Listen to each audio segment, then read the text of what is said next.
Hello. Hi. Hi, I'm Cole. I'm here, and you're watching podcast, but it's a little outdated, so don't worry when we say season 3. It's really like mentally insert 2.5, season 2.5, season 3 we just recorded. It's in this place. It looks really different than what you're about to watch. The new place. The new place. We got an office. Yeah. We did it. I got first place. Podcast.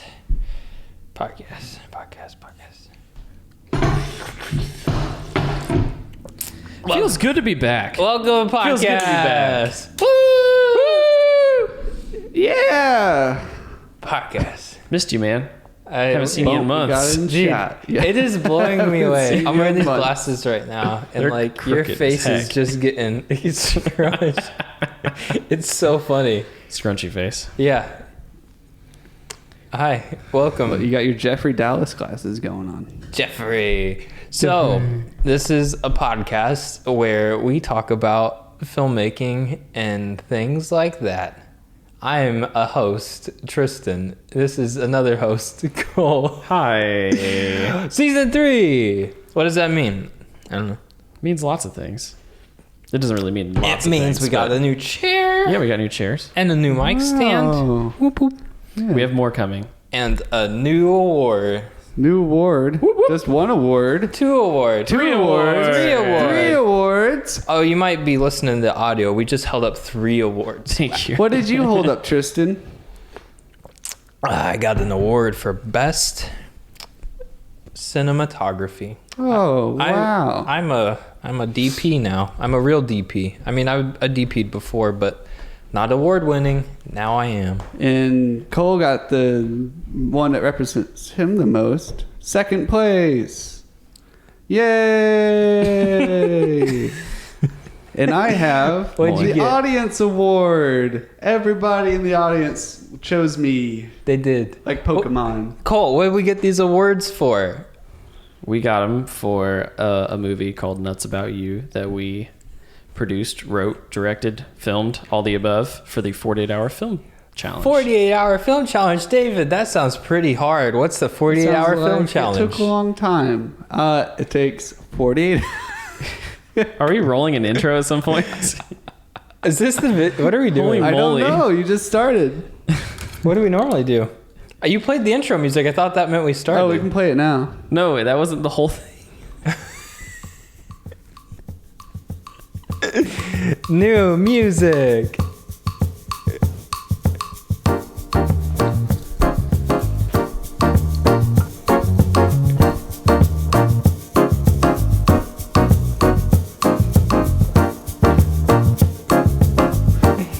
This is a really long intro.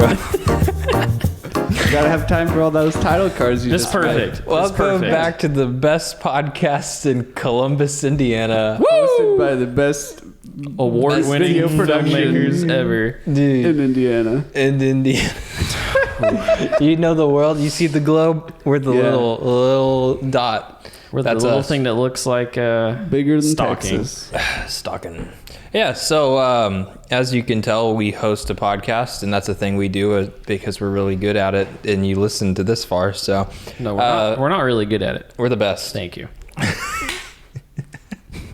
why we're partners. Yeah, for the business. I Yeah. think we're all right. Yeah. So this is a new season. It's a new season, and that means new chairs. Yeah. Really?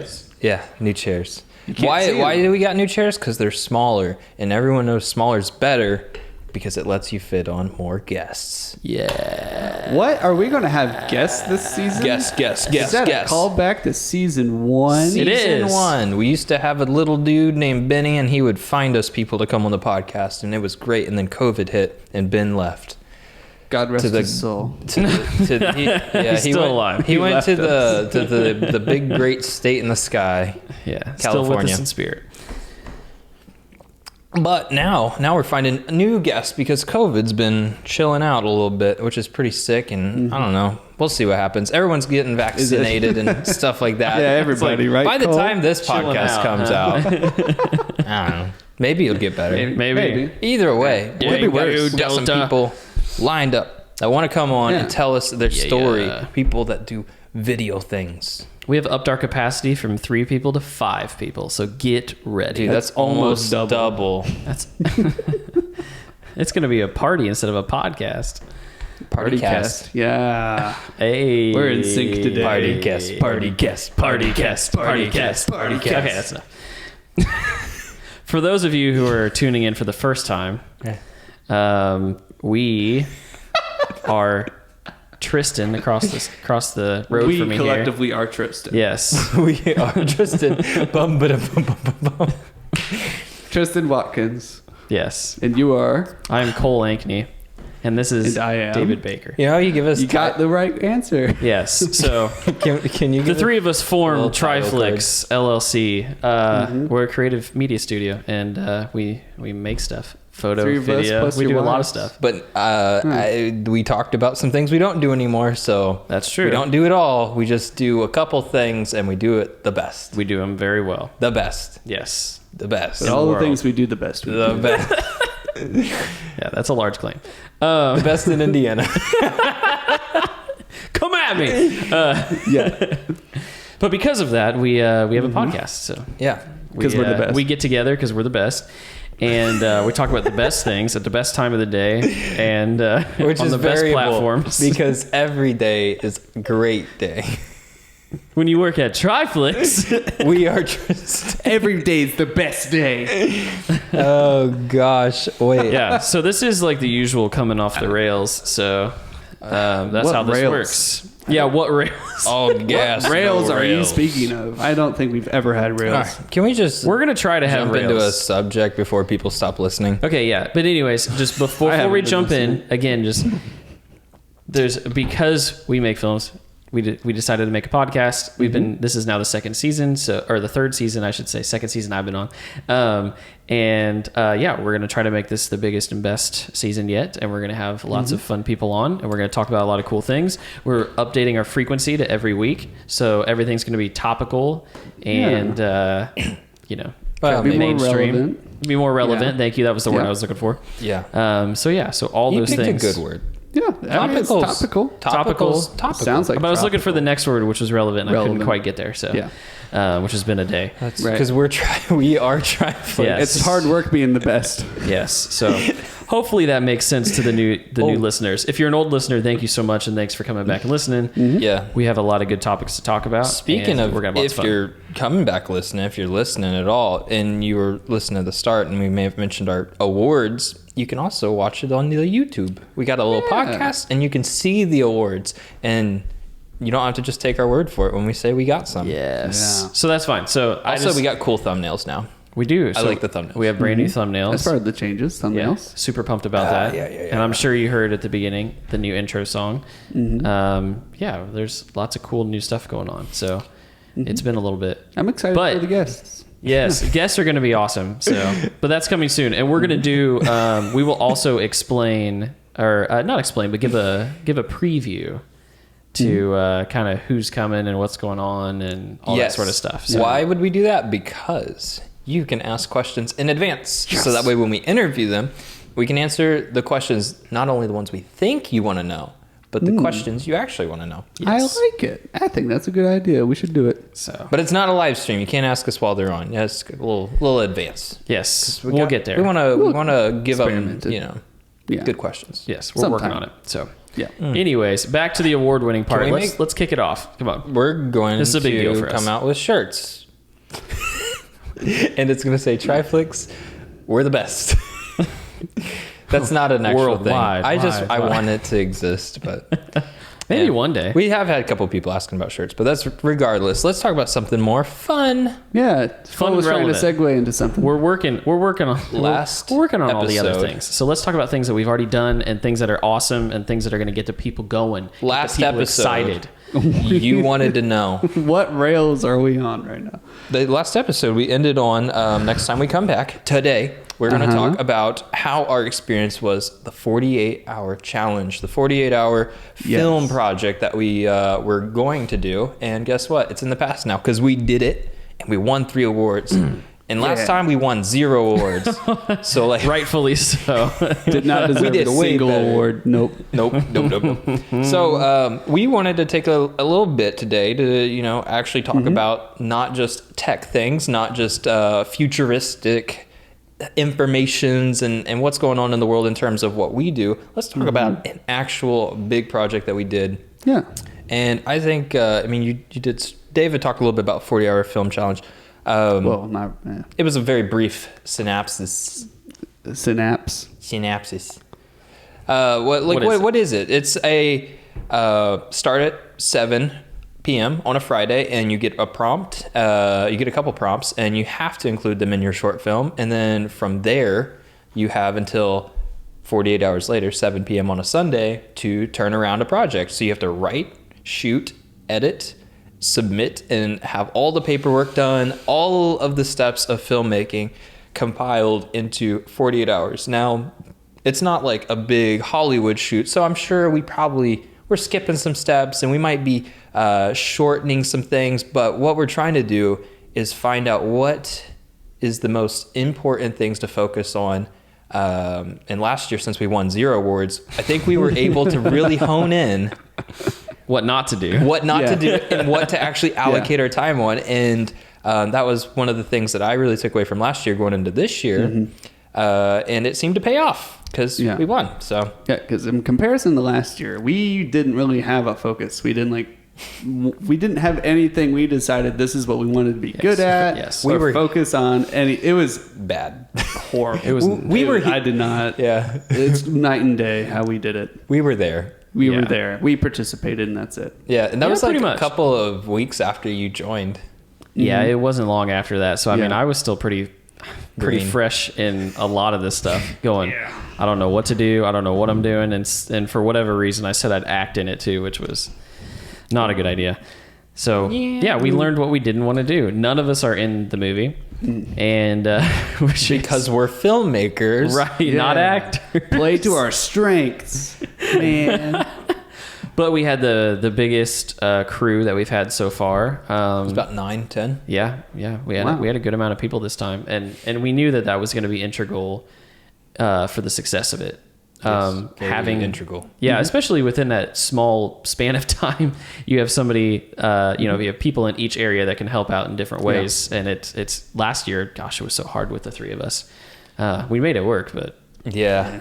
it was hateful. Well, So this felt legit as editing- legit as it could possibly be for a 48-hour Right. weekend without having full on. Oh, okay, we know exactly what we're filming. We're filming in a set. We're setting up different things, and we have a 20-person crew, and we're shooting on cinema cameras. But we Yeah. probably wouldn't be doing the 40-hour film challenge if we were doing that. I would feel bad if we No, I know. if we had the capability to we do this as a day job. We make content, we make commercial work and stuff, but we're not on a Hollywood set every day. This isn't Right. what we do day to day. So I would feel bad if we went in and just wrecked everybody. But this was something that was really new to us as well, because we've made short films, but nothing to this level. And plus, doing anything in 48 hours is just a huge time crunch. A lot of pressure on everybody to hold together and do their job as best they can. Well, it's a really great case of learning from our mistakes, because first time we did it, we didn't have any plan.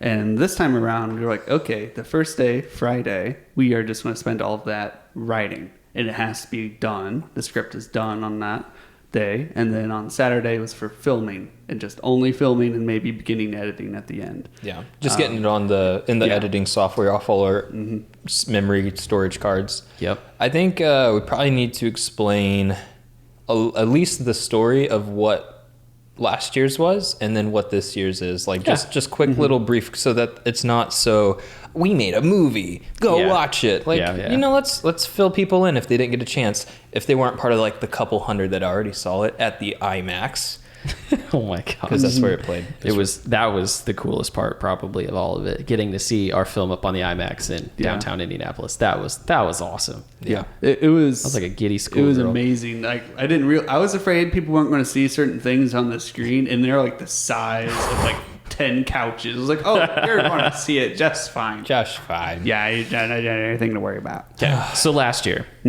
we're gonna just brief on this because it's not our favorite subject. Oh, no. I love it. No, Personally. you don't. We learned a lot. That's the part I love about it, is that we great learned a learning lot. experience. But yeah, so Think of The Room with Mr. Tommy Wiseau. Like cringy bad, but like maybe a cult classic someday. No. maybe. So it's called Vitalian. Yes, it's on the YouTube channel. Feel free to check it out. Not TRIFLIX unlisted yet. No, not yet. But it was essentially we were prompted with what it was infectious disease specialist, which seemed horrible for the time to be picking that, but Yeah, it was like a pandemic or something, I know. right? I think so. Yeah, for sure, because we had to get certified and everything. So, but yeah, so we had the infectious disease specialist. We had a couple props that we had to use. It was like a book and something else. Yeah. And then we had a name. So we brainstormed all Friday night, and we ended up coming up with this story where this guy was going to work for an infectious disease, like, I don't know. It was really kind of like a pharmaceutical company. Yeah, he was like big pharma. replacing the Yeah. guy who mysteriously died. Yes. Yes. And we tried to cram so much into it, and it was way over our heads. What we didn't tried realize. to cram Yeah. was No, a that's what he said, darn yeah. I mean- twist ending. Yeah. That was the... Yeah. I mean, there was a lot that went wrong with it, but... I mean, there was a lot of scenes that we cut that didn't even make it, and we even struggled then. And there were shots we together. forgot to just shoot some shots. Like Yeah. they just were missing, and we would go to edit, and we're like, all right, where's that footage? the shot? It was like, oh, I didn't press record, or yeah. Yeah. So as a guy, pharmaceutical company takes the job of someone that passed away, and then he uncovers a mystery, a scandal that we totally leave on a cliffhanger for no reason other than time constraints. And we just bit off more than we could chew. We were also trying to like give them something. The whole idea was to, I think, weren't we mystery or something like that? Yeah. That was our genre. It was I a think. hard genre for us because It's difficult. You got to come up with a good story for it to work. It's hard to make those. And the problem was like we came up with a crappy story that was just the whole thing was a mystery. We didn't even know what it meant. Yeah, like while we were shooting. You're like, huh? What? We didn't know what was going Nah. on. So that's the first one. Yeah. And But we learned a lot. so let's before we talk about the next story, we can do a quick little what's everybody's favorite thing, or the thing that they were most glad that we experienced on the first one and we're able to take away and apply to the second one. So I'll jump in go first. Yeah, I got So my hobby, the thing I like to do in my free time, is watch other people that basically do the exact same thing we do, and that's make short films, run YouTube channels, make content that I find engaging, and I try to break down and find what it is that I like about it. And there was a podcast at one point where a guy that makes short films says, hey, to people making videos, stop trying to make really tricky, complicated, the next what's the movie with the spinning top, Inception. Like don't worry about that, because the people that made that were professionals and people still don't understand it when they watch it. It's true. So chances are you're not going to make one well. Don't worry about making a great visual piece. Just worry about a story and tell the story the best you can.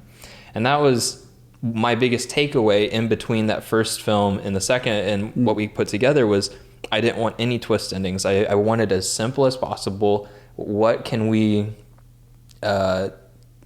tell that is compelling, that's relatable in a way, and then what is one thing that we could take out of it that makes it just a little surreal? So it's not a twist ending. It's just you have to apply a little bit of like suspension of disbelief, but not for the whole film, because in our first film, like, you had to just run with a story that made very little sense. But this one's like, we just change out one character with an inanimate object and basically pull a Pixar, and it's like, yeah, toys can talk, sure, whatever. Boom, you got a whole movie that's called, Toy Story. Yeah. Monsters are real, and they run their power on screams. That's a whole movie, but it's still based in a reality that runs on power. There's people, they have families. Like, that's the only thing that's weird, and you have added it in a story, and it's like, all right, I can follow this. I ignored that one weird thing, and the rest of it makes sense. Yep. There was no intended twist ending, but towards the end we shot it, and it wasn't really a twist. It was just kind of a full circle. We wanted the short film to whatever started at the beginning, Like the hero's journey. Is that what it's hero's called? journey. Yeah. Yeah, using the story circle. So whatever happens at the start, like the first 5 minutes, is also reflected at the last 5 minutes. So towards the start of the film, he's introduced to a new person, and towards the end of the film, he's introduced to a new person. And we wanted to show how his character develops throughout that process. So my biggest thing was I wanted to figure out how could we tell a compelling story that's relatable, but with a small twist that no one else has made yet. Right. And as far as I know, I don't think anyone's made anything quite like it. Yeah, I don't think so either. Because every once in a while, somebody will like come up with like an invention or idea, and they're like, "Oh, I got this great idea," and somebody's like, "Dude, it's on Amazon already for $5," and it's like, "Dang it, they beat me to it." Yeah, I think we're good. I think we're good. So I think my biggest takeaway was the organizational part. Was just putting the pieces together pre-production and like. Right. You know, we had everything planned out.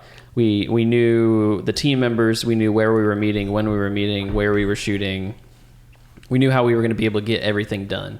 And I think that the pre-planning part of it obviously did not happen last time. And I mean, you know, half of that is having the right tools as just as much as having the right people. So we got a clapboard this time, and which was the greatest investment out of all of our equipment somehow. And it took so much research for me to pick one because they got such bad reviews. They're like, it falls apart and doesn't write on it. And so I looked for hours at clapboards. I didn't know this. Yeah, because I also didn't want to spend $200. So yeah, you can get like digital slates and stuff where like you clap it and it sends a wireless signal to your camera, so they all have like time codes, so your audio's synced up with your clappers, synced up with your cameras. It's a little overkill for where we're at right now. Yeah, but it's cool. It is super cool. Super cool. But yeah, no, I think just between the two, it's real cut and dry. It's just it was having everything organized. We had a Trello card, which is a program we used to organize the business in general, and everybody was in it. You know, I knew exactly who was going to be there, when, what to bring, you know, what roles were assigned to each person, and able to go, okay, awesome. Now you put all these people together, they know what they're doing, and then you're done. You're like, awesome. Which is really cool, because if you've been following along, we've kind of mentioned on the process of how our organizational stuff's been changing and evolving. And it's really cool to see how all that work we've been putting in for the last 9 months or so has reflected, and then we're able to apply it to something. It's an identical situation, which is the best way to benchmark. So we had a situation where we weren't organized. We implement organizational changes, and then 12 months later, the exact same situation happens. All circumstances are identical, and it's just so much smoother. And it's all because of the work that everybody had put in previously. Yep. Right. Yep. So yeah, that was awesome. The clapboard ties in a lot with what I was going to say was the audio. We really revamped how we were recording everything just on set. It was because it was a mess last year. Dude, Vitalian was probably like the number one thing that made us switch up our audio setup. It was a nightmare because we were having the little tiny recorders. I don't know where they are, but smaller, like half the size of my phone. And we would just put them in the pockets of people, whoever they were recording, and run a lapel mic, which Cole hates. Lapel mics are the devil. Just depends. Yeah. They sound great, don't get me wrong, but I just can't stand seeing it in a shot. But go ahead. Yeah. But agreeably, boom mics are better because they're out of the shot, and like it's just easier to set up. It is a directional mic, so we're able to isolate the audio. It's not just everything around the person's chest, like birds flying close by or people walking, and footsteps. Like you're able to isolate. It still picks up things, but it's just as good. Yeah. Oh yeah. And so that was a big thing. We switched to a boom mic. So I was the guy holding the pole in the background of most of the shots. Check out our tutorial if you want to learn how to do that. Yeah, we got a tutorial going up. We have one of those, and we posted a ton of like behind the scene photos from the new film as well. So you'll see David holding the mic. Oh yeah, a lot of beautiful pictures Cole took of me. He's pretty very photogenic for that. I'm so photogenic. That's why you got the audience award. You need to make one of those. That's why I have it. You need to make one of those your profile picture, bud. You know, I've been needing a new one, and I just haven't made time. Just holding it. Yeah, that was a brand new. That was the first time we had used that pole too. We've been using that paint stick forever. Yeah, it was It's a paint stick. Not a paint stick. It is a dusting stick, and you can extend it and change out light bulbs and dust All right. sealing fans. Anyway, Same Tristan. So that in combination, we just had better audio. It was much better and more consistent than Vitalian's. That with the clapboard, Tristan was in charge of syncing up the separate audio recordings with the cameras recording last year with Vitalian, and that took him. I don't 6 know how hours. long it took you. It 6 was over hours. 6 hours. Yeah. It was not And good. I synced up everything, matched everything together, and had it perfectly aligned for editing within maybe 45 minutes. It was definitely under an hour. Yeah. Oh, it was yeah. under an hour. We wanted it to be shorter, but like still compared to last time, it was insanely fast. Yeah. Shout out to Spencer for running Slate. 'Cause, Spencer, we love you. Thank you. Yeah. I Hearts. thought it was going to be like a kind of like, oh, we're a real thing. And you got to like have the, like, you own a business and you're like, I need employees so that I can be a real boss or something like that. It's like, we need Slate so we can be a real film company. Right. And then we used it and we're like, oh my gosh, all of these like older sets, like Hollywood sets, they've been doing it right. This is one thing that, Yeah. like, There's it's not very outdated. big reason why it they're is doing it. very important, and it was so useful. Yeah. And it was just a breeze syncing up everything just to find out where all the recordings were. And another issue was we weren't stopping and starting recordings on set at the same time during Vitalian. So I would stop and start recordings at different times, and Tristan would. So we would have like maybe 25 different files that like didn't even line up. But with the clapboard, again, it just came in like clutch because we would like make sure like, all right, I stopped recording and I started recording again. Even if it was different times, we made sure to start and stop when the clapboard went. So we always had the same amount of recordings. And so just like Yeah. lined up perfectly. Yeah. I think part of that too was Tristan finding his voice as a director. Yeah. Um, Just yelling at people, telling them what to do, but like not instructionally. yeah, not he's making it sound a lot harsher than it ever could be. But it was again, you know, taking or sending out the cues to people. You know, it's like, hey, I need you over here. You know, we're rolling. You know, all of the cues that everybody needs to work off of instead of like, well, I've been recording. Go ahead and hit record. You know, or Whenever you're ready. yeah, whenever you're ready, we'll get to it. And so I think that, you know, that made a huge difference because Yeah. you know, there was some directing going on the prior year, but this year it was dead on. You know, everybody knew what to be doing at that time. Yeah. We were so organized. We had time to do funny, like alternative takes of scenes. Yes. That like you guys have yet to see yet because we haven't done the director's cut yet. We may have got first place if we included the bloopers. We had the time for it. We could have included bloopers. Like people would have like, Yeah. but we didn't want to take away from like the story where it like ended on kind of a weird, happier note. And Yes. then like just cut into bloopers. I don't know. Maybe it would have worked, but that's Yeah. the lesson for next year. We Next can try out. year. I always like in the credits where like they put like little small boxes of like the bloopers happening as like the credits scroll by. So it's like, you know, it's kind Oh of yeah, fun. that would have been cool. Yeah. Side note, I just did that for a client's project and it turned yeah? out pretty well. I'll show you afterwards. Oh yeah. Yeah. Sweet.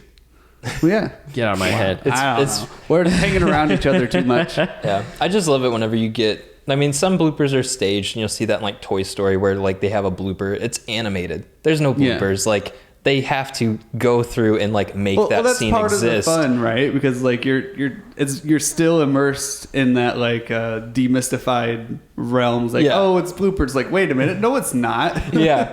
But like I like it whenever we can get like candid moments and stuff that like go into the bloopers. So like we have alternative endings and like they're intentionally funny. Like we tried to aim that way, but then sometimes we have moments on set where it's like stuff just happens and it's funny in the moment and you're like, dude, I'm so glad we got that on camera. Oh yeah, there's a couple moments like Yeah, that. we still have a ton of like BTS. yeah, we have a lot of footage and things to get through.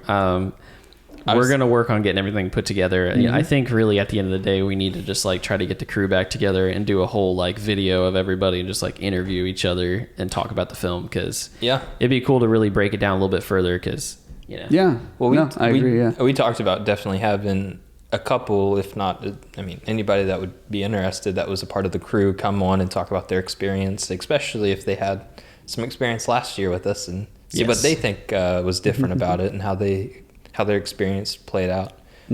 So yeah, I don't know, we can beat it with a dead horse and keep talking about what we learned, or we can actually talk about the short film. Yeah, the thing. Let's talk about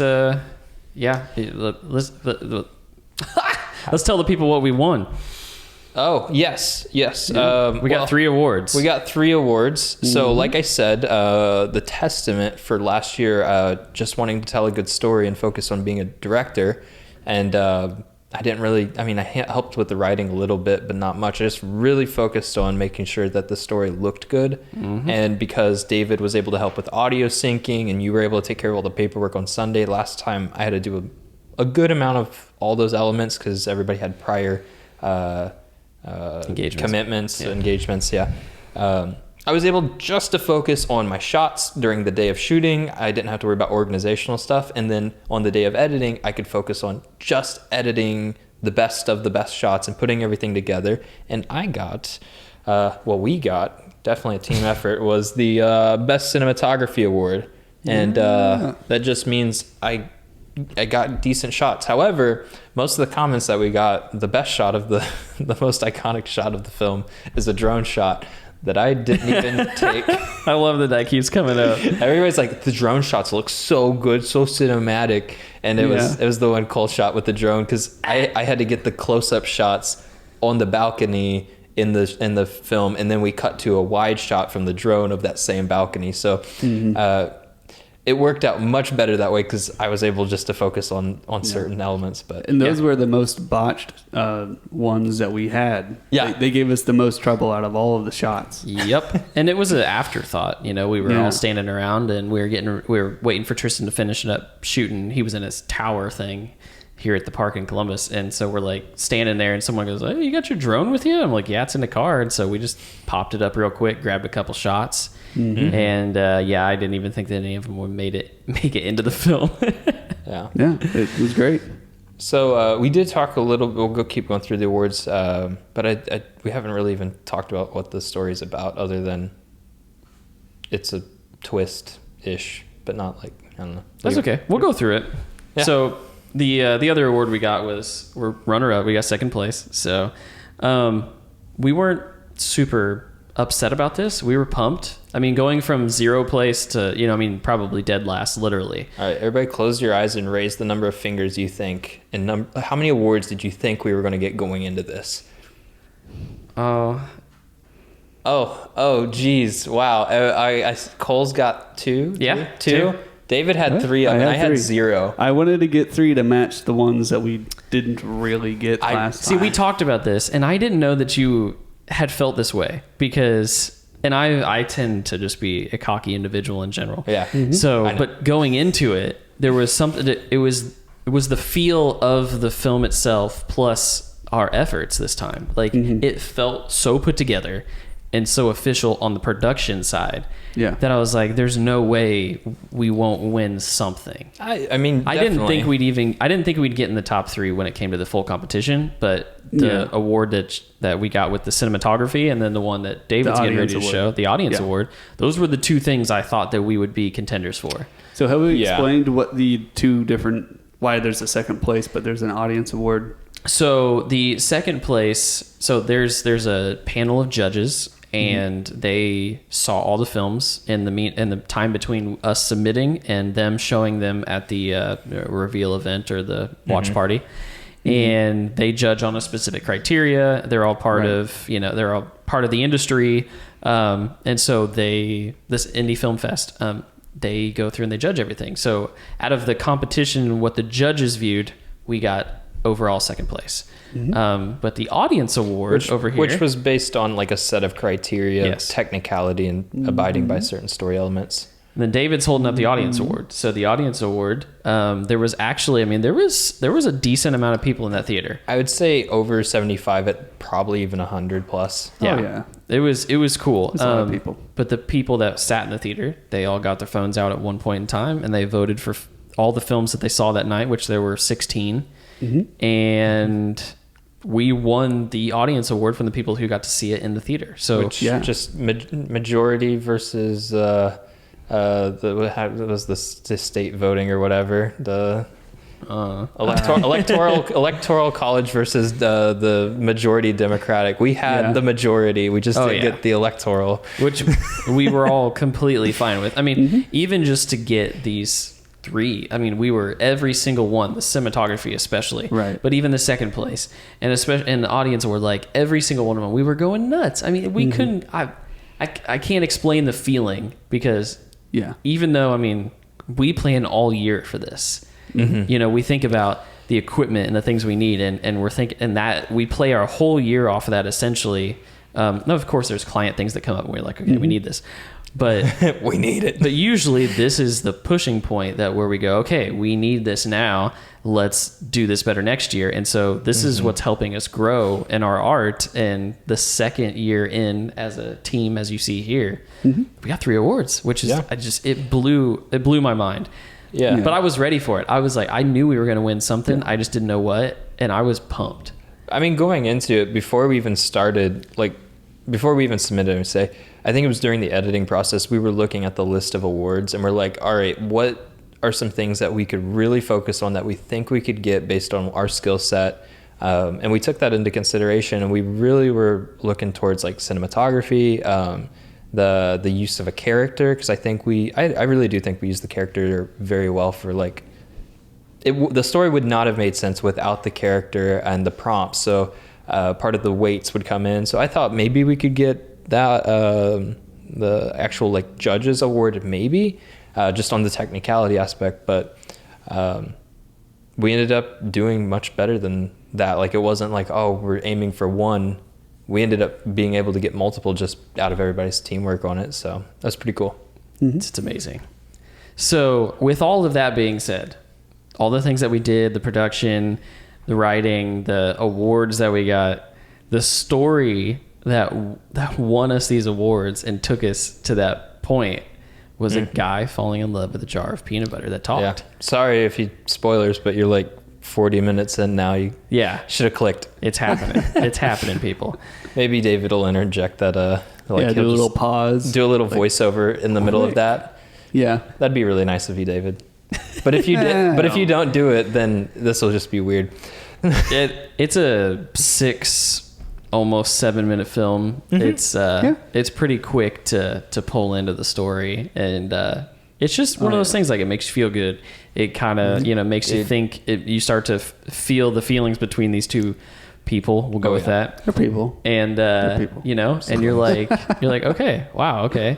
And I don't know, there was just something about it. Although I will say, I don't know if it was out of nervousness or I don't know, just sitting there with all these people and like thinking like, oh my gosh, everybody's watching this film right now that we just made, and it's about this dude in love with this jar of peanut butter. But I laughed hysterically through the whole movie when they played it on the screen. I'm glad you did. I think it was like Scorsese or one of the big directors is like, if you're happy with your project, like, you're wrong, basically. Like, every director just sits through and hates every second of a screening, and like you did it, and you just have to trust in like your technical capabilities that you know what you're doing, and you put it out, and it's just like, it's basically like imposter syndrome, but imagine doing it like in a public setting in front of like 100+ people or so, and like everybody's judging it, and it's just like, we know what we're doing. We're a film company. It's like, oh gosh. And I'm just like cringing the whole time. Not because it's bad, but it's just thinking about like, what are other people thinking? And as people started to laugh at the high points, we wanted to be comedic,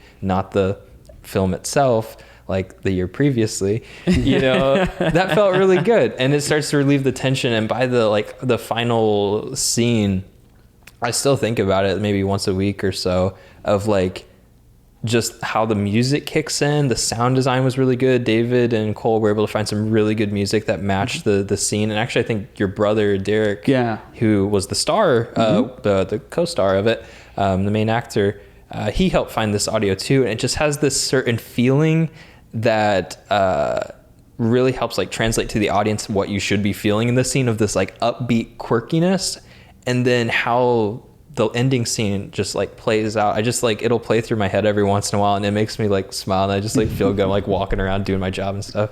So That's awesome. Yeah, it's probably like, I mean, even out of movies that I've watched, that's like my favorite ending. And then to me, that was like how I knew we did a good job. And it wasn't in the edit, it wasn't in the shooting, it wasn't until like you have it on the big screen in front of all these people after being stressed for like an hour waiting for ours to get played, and the very like last 30 seconds of the video, you're just like, ah. I know for me, when I was sitting there in the theater, well, before they showed all of our entries, there was like 14 teams, I think. They showed the last year's winner, which was submitted at Indy. And I forget what it was called. But yeah, I don't remember either. It was really, really well done, and it made it all the way past like the national one, and it went all the way like to the France conference. Yeah. And so they showed that one, and I was like, crap. What if somebody drops one of these bombs on us, and like it's the very last one, and like after we watch all the other ones, like, oh, like ours is better than that, and then that one hits, and there's like, oh, we're done. Yeah. There's went to like Cannes Festival and some other festivals. Like they were like a big deal. Yeah. And I remember watching it the first time, and I was like judging it. I was like, whatever, like what do they know, as we produced this like awful movie. And then even this year, like they showed it before ours went up. It's like, oh, it's not that good. I don't remember it being that good. And then they played it. I was like, you know what? No, they deserve to win. That film was amazing. It was so good. You watch it, and it's like 6 to 7 minutes long, and it felt like 20 minutes worth of just like content, because they had so many different scenes, and the story was really well done. They did a narration, so that cut out like awkward, weird, unprofessional dialogue. Like I think our actors did a great job, but you can tell it's not Hollywood. And whenever you have a single narration for the whole thing, it works. It's easier to produce like a higher result. So they did an amazing job.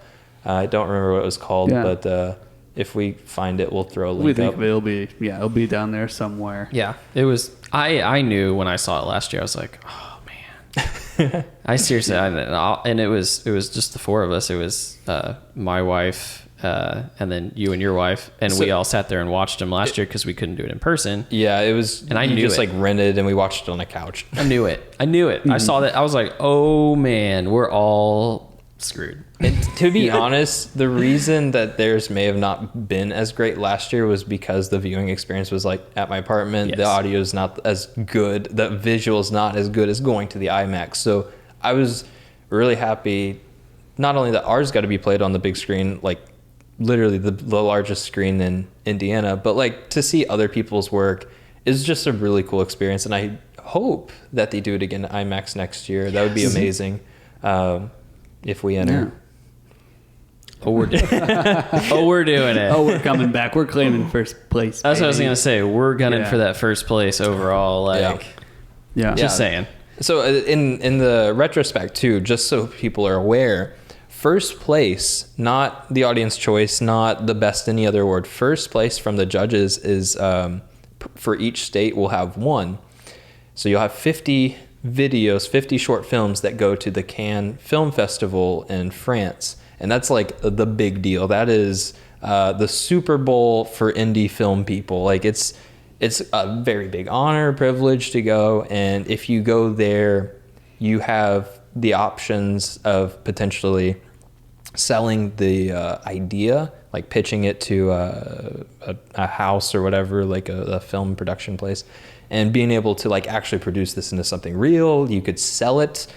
Some people go the indie route and like put it up on Amazon for like $3 and people can rent it. So like it goes from like a hobby, like a weekend project with your friends, into, hey, we're on IMDb now and recognized by the world, because you're international at that point, going overseas. And that's just, we were one place away from it. So sure, next year, first place. TRIFLIX. The best podcast. Best podcast. Best filmmakers. Production, everything. Yeah. So yeah, do yourself a favor. Film is called Nuts About You. It's on YouTube. It's on our channel, TRIFLIX Films. Yeah. Thanks, sir. And we are planning at least another couple versions. There's a couple tweaks we still want to make. And we had talked about doing that before we uploaded it, but I wanted, since we won some awards, I was like, we're going to put it out there as it won what we won. We felt good about that. So we're going to keep messing around with it and have some fun. So look out for all that sort of stuff and just go watch it. Now you kind of know the backstory. Do it. So go check it out. No, It takes 6 minutes of your life. Like, comment, and subscribe. 6 minutes you can get back. There's a little button on the video that says reimburse. If you click that, you can get your time back. But it comes out of Tristan's wallet. no, it does not. Yeah, $7 a minute.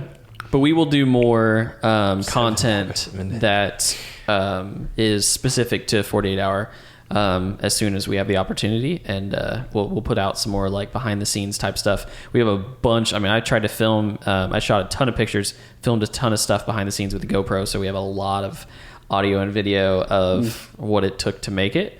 And the whole process. So that we'll talk to everybody and we'll try to put something together to where we can give you guys a little bit more information on it, because it is not your average everyday film, and it's a lot of fun. So we want to share with everybody because it's a big deal for us. So. Yeah. Before we end the segment, on your table, we can't see it because it's out of shot, but we made little trophies for the intro of the movie. You will recognize them if you're watching the video of the podcast. And what a unique name on them. It's Recycler of the Year, Daniel Slovach. So we kind of skimmed over it earlier with last year's short film. The prompts, the criteria that the part of the judges awards based on is the name. So Daniel Slovach has to be in it. That was a required name. He had to be a professional recycler or recycling expert. Recycling expert. Yeah, recycling expert. And then we had to have, what was the prop we had to use? It was a trophy. It was trophy. That's so trophy. Literally the trophy has all three of the requirements. Was there anything else? The genre? And that was genre was love. Romance or a school movie, and we didn't really know what school movie could be. So we avoided that. We had some idea because we did our research, but the problem is we figured we could probably get our hands on a school, but then it's also difficult because you know that also you would expect to have multiple people, a large group of people, and we were like, we can't do that in 48 hours. That was the other main thing, difference between Nuts About You and Vitalian. Nuts About You, we did everything in public places. We didn't have to have anything like signed off or whatever. It was all public domain, public whatever. Yeah. Publicly accessible. Yeah, and so we didn't have to do like any additional organization. We just showed up, did our stuff, left. That was huge. Very intentional. Yes. Oh yeah. It's all part of the plan, and it just made all the tiny things that we found to make it easier built up and made it super smooth. Yeah. Not that it was without kinks, but it was so much better. And it made it a lot more fun. Oh yeah, it was. Yeah. We definitely had fun writing. We definitely had fun shooting. Editing, we had fun up until the last hour. The last hour is stressful for me and everybody, but I was like visibly stressed. Yes. Cole has kids and I make jokes all the time, so we were pretty chill about it. We were like make jokes all the time. Yeah. I mean, I was just in general, like about life. Like the one thing I was nervous. Don't get me wrong, I was, but I was lacking critical information of the fact that you could submit like right at the very last second and have it not fully uploaded and it be a valid submission. Because I thought it had to be completely pushed onto the site and like given to them. So I didn't know that either, but I wasn't stressed about it because the year prior we had an issue where like our internet was out or their servers were down for uploading. Yeah. And all I had to do was send a screenshot with the file name and the file size and the time it was last edited. And then whenever we uploaded it, also submit that screenshot so they knew what we are submitting was what we had completed by the deadline. So for that reason, I wasn't stressed. I even managed to get an email out doing the same thing just in case. And they said, we've actually already received it on time. technically 20 seconds into the minute that it was due, but Yeah. clocks are weird.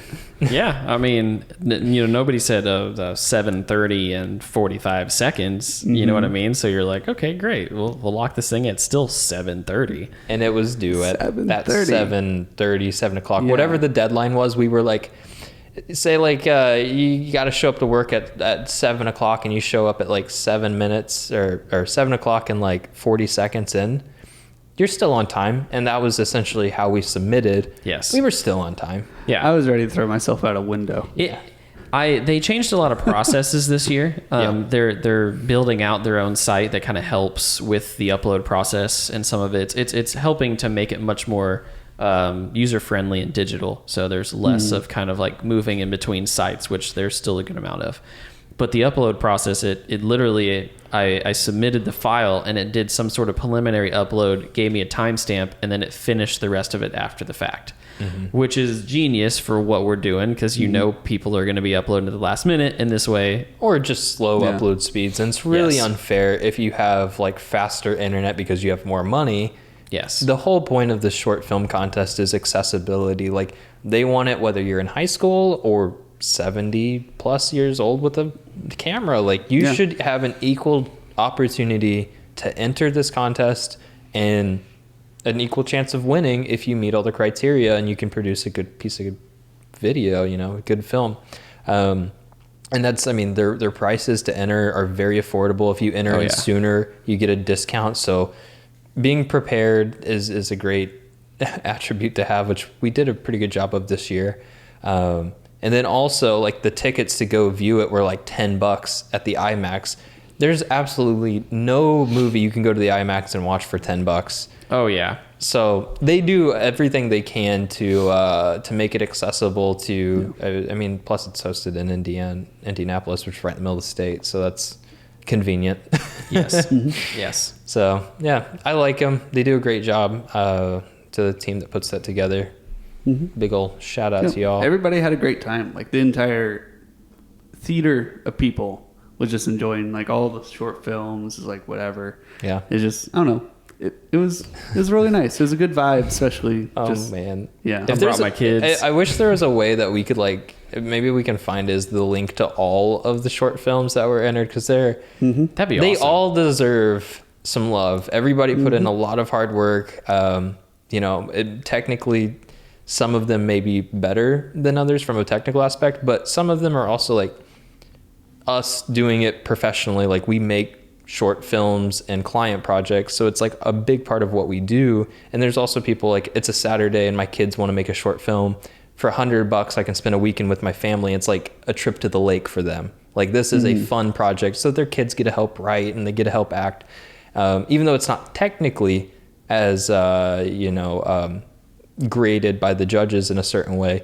It's still really fun to watch, and you can you can see all the fun that went into making it. I think that's pretty cool. Oh yeah. And I think it's a good point.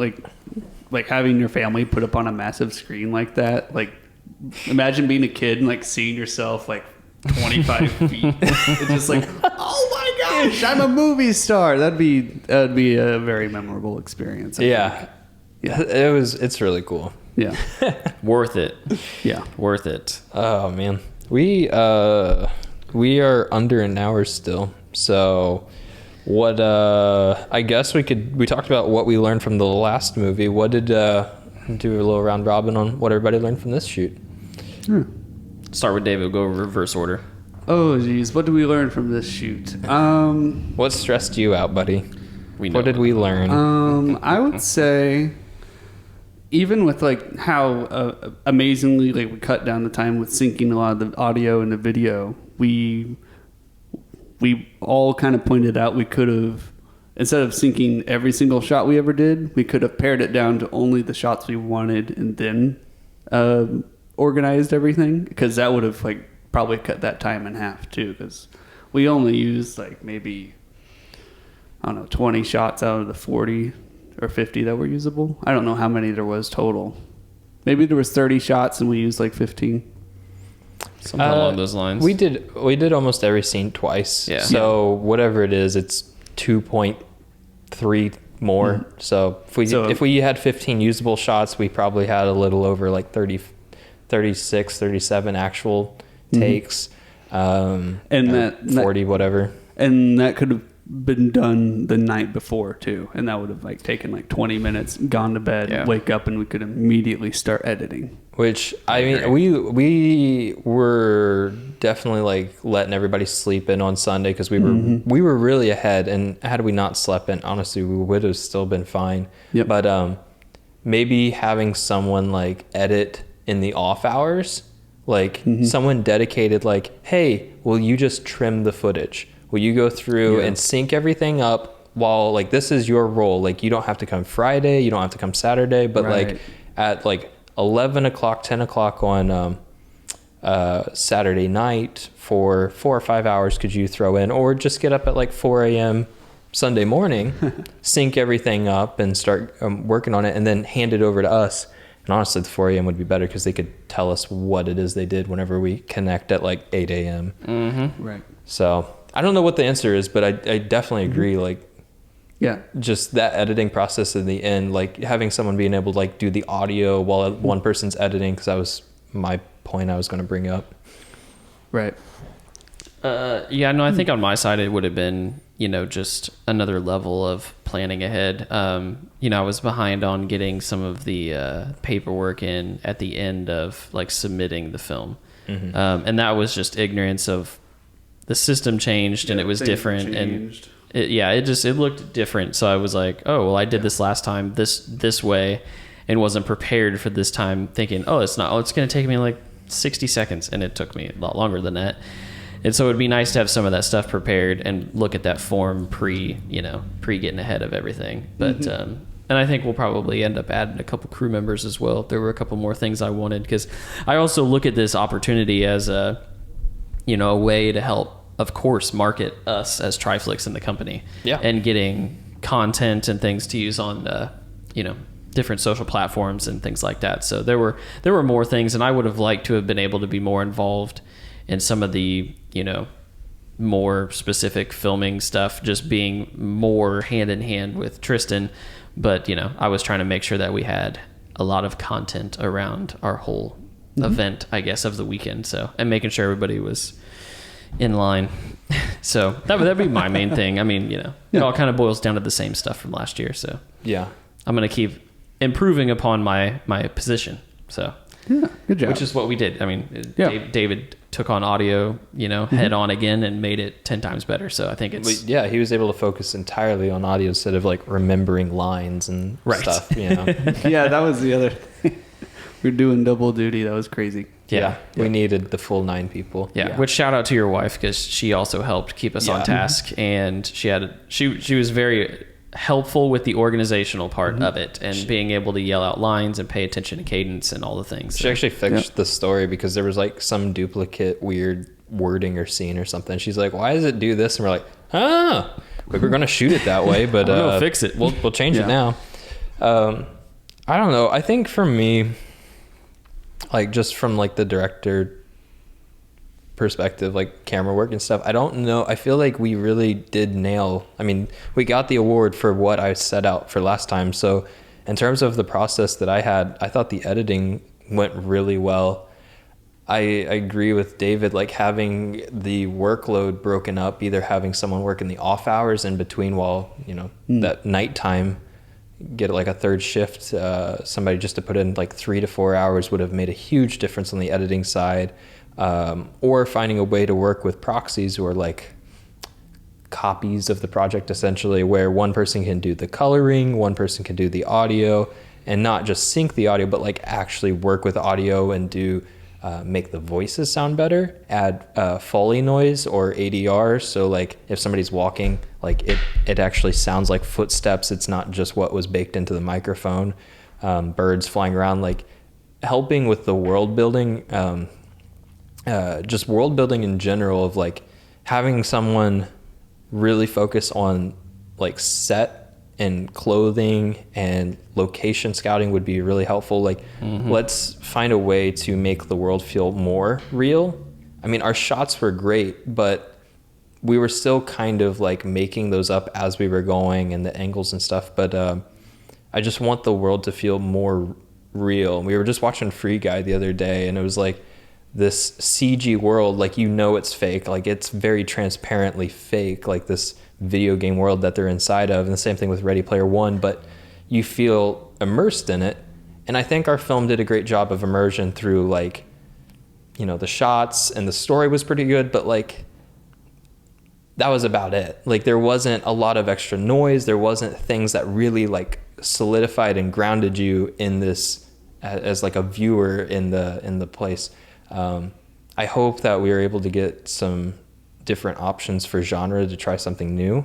Yes. Because if we get the same 2 options next year, I'd be a little disappointed, just because I want to find, like, you know, we did it. Like, we made a successful romance film for the most part. Like, I would say we kind of ticked that box. It's like, I want to try, you know, Western or horror or sci-fi or something that requires a little more world building. And if we're prepared and we get the producer work going and the gears turning, it's like, I think we probably could turn something around in 48 hours if we're organized, because we got that down now. It's like, we could do something that seems like, as you're watching it, it feels real. And then towards the end of it, you're like, wait, they made this in 48 hours? Like, it felt like something different. And I think that was the biggest gap between what we produced this year and the award winner from last year. Like, their sets that they had, their costumes and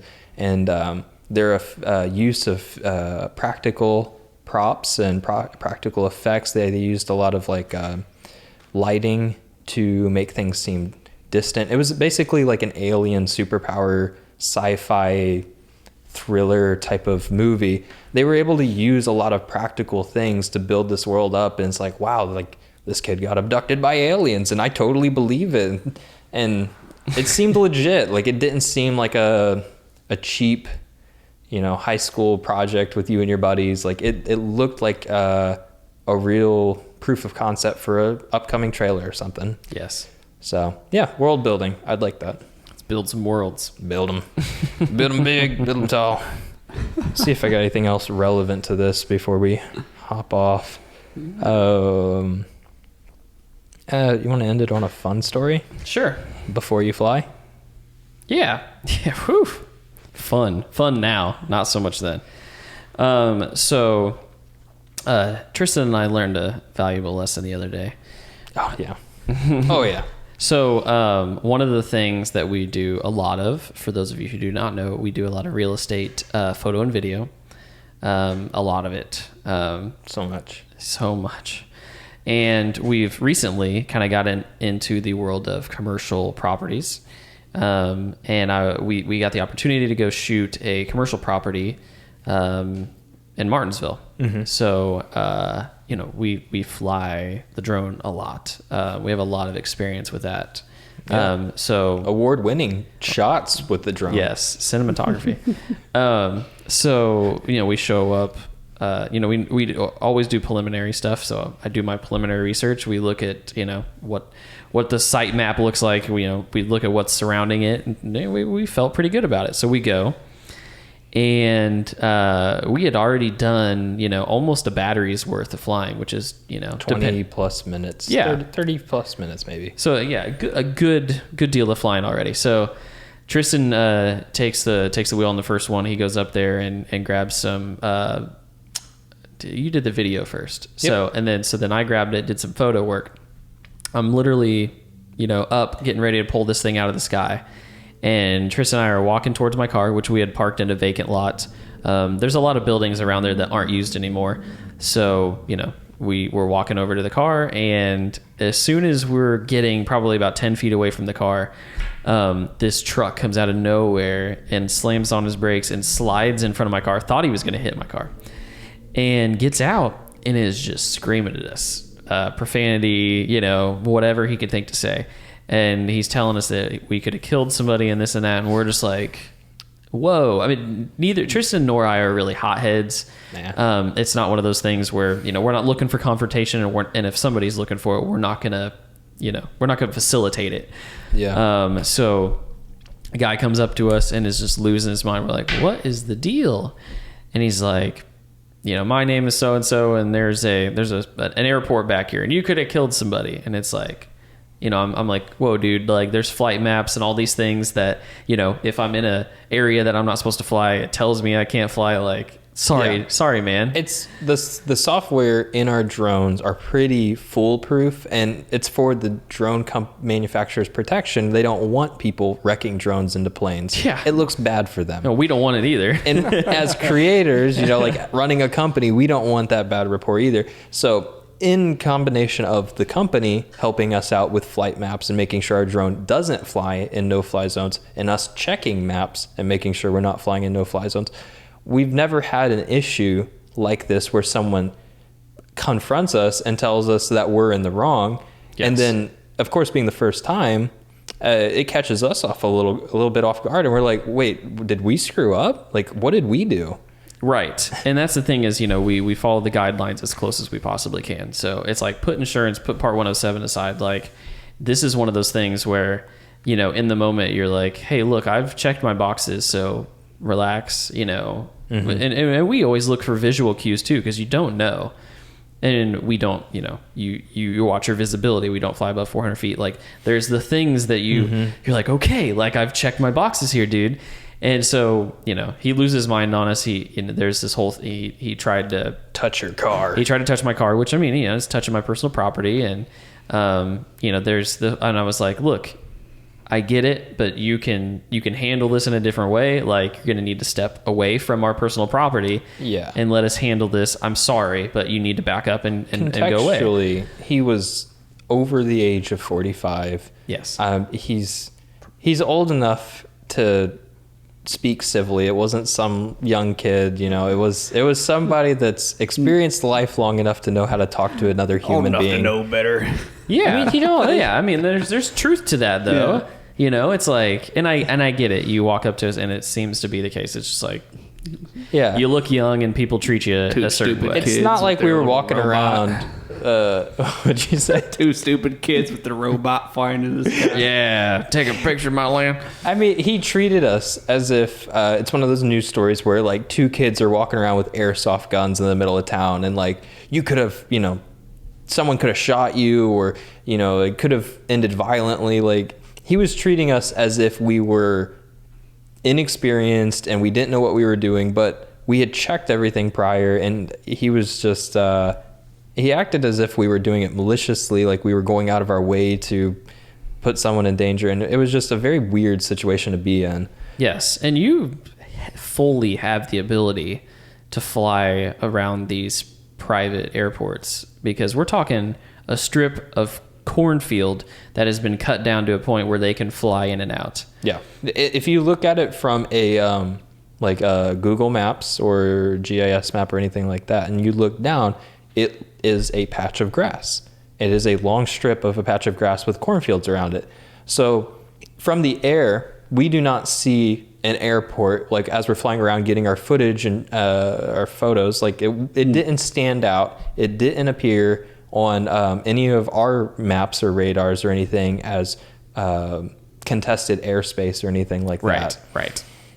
So anyway, lost his mind on us, and we couldn't believe. I mean, he ended up literally just like stopping, and he got in his car, and then he never said anything more to us, and then he left. And it was so weird because, I mean, we weren't like, get out of here, or you old man, like, yo kook, like we weren't. We just kind of minded our own business, and I had a job to finish, so I walked off and just started working, and he just got in his car and left. And he called our client, unfortunately, for him. Because our client wasn't having it, and that was a whole different reaction than what we had. So I mean, we went through all things. We're not hot-headed, but in this situation, our client was more than willing to tell this accuser off in a plethora of sentence enhancers. Yes. So we had a giggle about that, just because it was not a cool situation for him to treat us like he did. And we talked to some other professionals afterwards as well, and they're like, I would have done something questionable in that situation. Yeah. I'm surprised you handled it that well. And it's Exactly. like, cool. Yeah. It's like, okay. But just like anything, just like 48 Hour, you know, good things are born out of necessity. And it was after that encounter, you know, we went back and looked at our processes just to make sure that we were, you know, following the right guidelines and being What can smart. we learn from this situation? Yes. So we found a really cool app made by Aloft, and it's called Before You Fly, and it's a B and a number 4, and then, you know, a U, like hipsters, the letter those fly. kids. I know. Can't spell. And it does outline a little bit further than what we had, but again, you have the clear to fly around a private airport like that.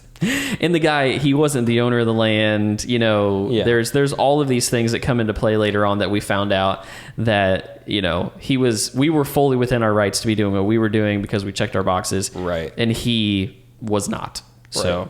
And in that situation, it's good because it helped us become more informed. So if we're ever in that situation again, we aren't as concerned about are we in the wrong, because we will know for certain. Because up to that point, we assumed we were in the right based on our previous knowledge. But having a what is the name of the aviation that approves flight maps? I can't remember it, but the people, the FAA? the FAA, yeah, the ones that actually make the maps. If we're abiding by the FAA in their flight maps, then we have absolutely no concerns on our end. And if someone ever confronted us again, we can show them these maps, and not just the ones that we checked before we went out and flew. We'll actually have something live that we can show them. Yes. Now, in his defense, if he had talked to us rationally, we could have had a good conversation on it, because we were flying right over an airport.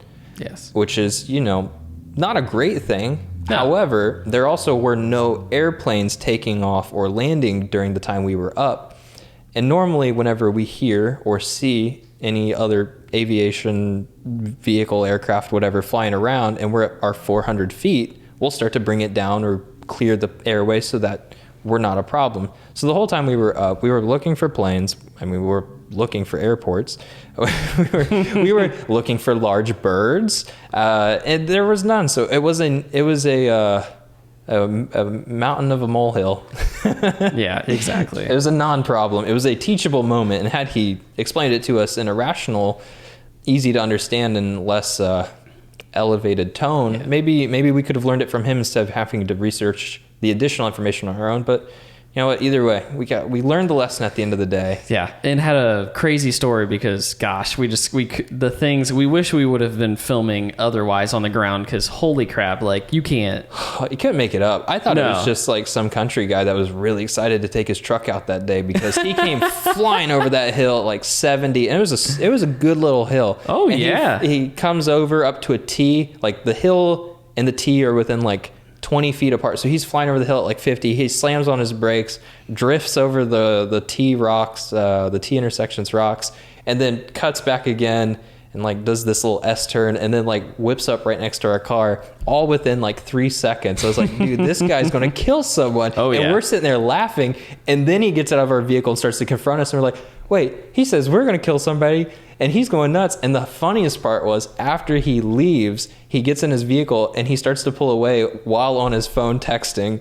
And I was like, the irony, we're going to kill a pilot, you know, and end quote of what he said. We're going to kill a pilot.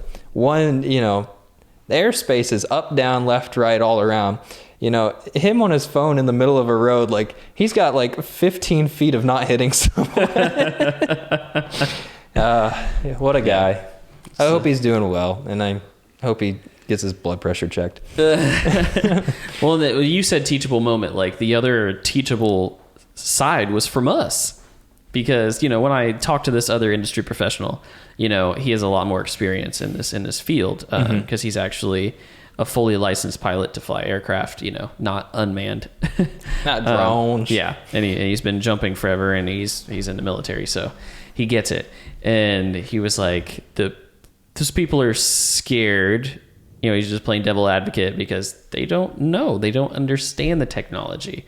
Yeah. And it would have been a great opportunity to have been able to educate both sides in what was going on. So Definitely. that's the unfortunate part, but Now we know. whatever, bro. Now you're armed with knowledge. Yes. Yeah. So there you go. Plus, our realtor was friends with the guy that actually owned the airport land, which was nice. Yeah, it worked out great. Oh man. So, what a great day. What a great podcast. If you liked this video, like it. If you want to see more, hit the subscribe button. And if you have a teachable moment, put it in the comment section. Maybe we can learn something from you. Yes. And if you're listening, not watching, subscribe on whatever service you're using and come back and check us out every week. So Thanks. yeah. Have a great day. Peace out. Later, Gators. Don't forget, go check out Nuts About You. Nuts About You, Vitalian. Boop, boop, boop, boop, boop. David, I'm so proud of you. I'm more proud of you. David, I'm the most proud I'm of you. proud of me more.